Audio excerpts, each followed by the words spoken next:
आज हम आपके लिए लाए हैं श्रीमद् भगवतम से समुद्र मंथन की लीला।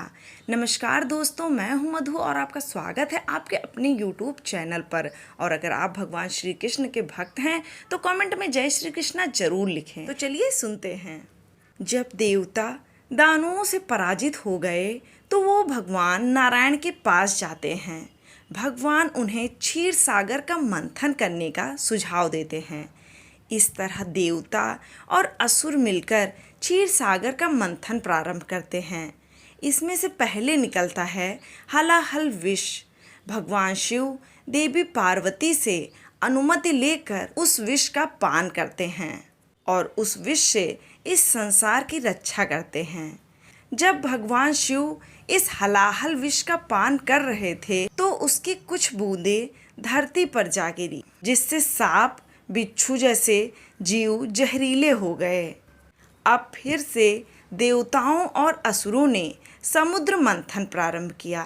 कुछ ही समय में समुद्र से सुरभि गाय प्रकट हुई। गाय ऋषियों के लिए बहुत अमूल्य होती हैं, इसीलिए ये सुरभि गाय ऋषियों को प्रदान की गई। उसके बाद समुद्र की लहरों से बाहर आया उजय श्रेवा नाम का घोड़ा। इस घोड़े को बलि महाराज को दे दिया गया। फिर इस मंथन से बाहर आया ऐरावत हाथी और उसके साथ 8 दिग्गज भी थे। तत्पश्चात उसमें से कौस्तुक मणि और पद्मराग मणि उत्पन्न हुए, जिसे भगवान श्री हरि ने धारण किया। इसके बाद पारिजात वृक्ष बाहर आया। देवराज इंद्र ने उसे स्वर्ग में स्थापित करवाया। उसके बाद उसमें से उत्पन्न हुई अनेक अप्सराएं। फिर इस महामंथन से उत्पन्न हुई साक्षात लक्ष्मी रमा देवी, जिनका सभी देवी देवताओं और सबने मिलकर अभिषेक किया। अब वो अपने हाथों में वरमाला लेकर विचरण करने लगी।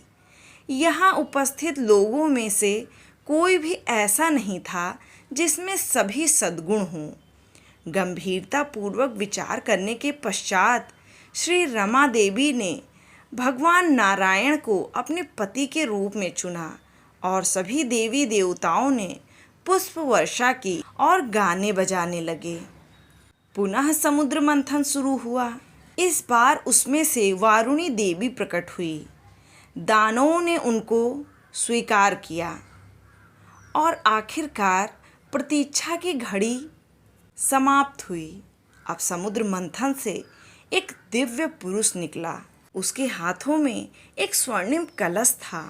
और आप जानते हैं कि ये पुरुष कौन था? वो थे आयुर्वेद के मूल प्रवर्तक साक्षात धन्वंतरी देव। उनके हाथ में लबालब अमृत का कलश था। जैसे ही असुरों ने अमृत कलश को देखा, उन्होंने अमृत कलश को छीन लिया। अब देवता निराश हो गए और भगवान विष्णु की शरण में गए। भगवान विष्णु ने कहा कि वो चिंता न करें, वो देवताओं की अमृत पीने की इच्छा जरूर पूरी करेंगे। अब असुरों ने आपस में ही लड़ाई करना शुरू कर दिया कि अमृत कौन पिएगा। इधर भगवान विष्णु ने अत्यंत सुंदर स्त्री का स्वरूप धारण किया, जिसका नाम था मोहिनी। उसकी सुंदरता देखकर सभी असुर अमृत कलश को भूल ही गए और मोहिनी से पूछने लगे कि तुम कौन हो और कहाँ से आई हो। ऐसा तो नहीं है कि विधाता ने तुम्हें यहाँ भेजा है। वैसे तो हम असुर और देवता एक ही पिता के पुत्र हैं, लेकिन इस अमृत कलश को लेकर हमारे बीच में भेद चल रहा है। अब तुम ही इस कलह को सुलझाओ और इस अमृत को हमें आपस में बांट दो। अब मोहिनी के रूप में भगवान नारायण मंद मंद मुस्कुराने लगे। मोहिनी ने कहा, ठीक है। अब अमृत का पान करने के लिए देवता और असुर बैठ गए।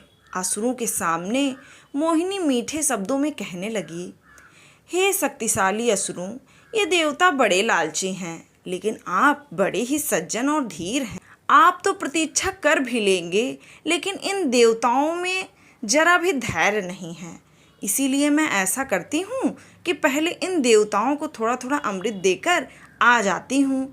उसके बाद आप सबको सारा अमृत पान करा दूंगी। असुरों ने प्रसन्न होकर अपनी स्वीकृति दे दी। लेकिन उन असुरों में एक असुर था, वो समझ गया कि कुछ बात है। उसने देवताओं का भेष बनाया और देवताओं की पंक्ति में बैठ गया, और ये असुर था राहु। अब मोहिनी एक एक देवता को अमृत पिलाते हुए आगे बढ़ रही थी। उसी पंक्ति में राहु भी बैठा था। मोहिनी ने उसे भी अमृत दे दिया।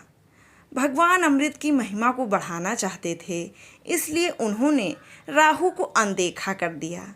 किंतु सूर्य और चंद्रमा ने उसे पहचान लिया और भगवान को बताया, और मोहिनी रूप में ही भगवान ने अपने सुदर्शन से राहु का सिर धड़ से अलग कर दिया।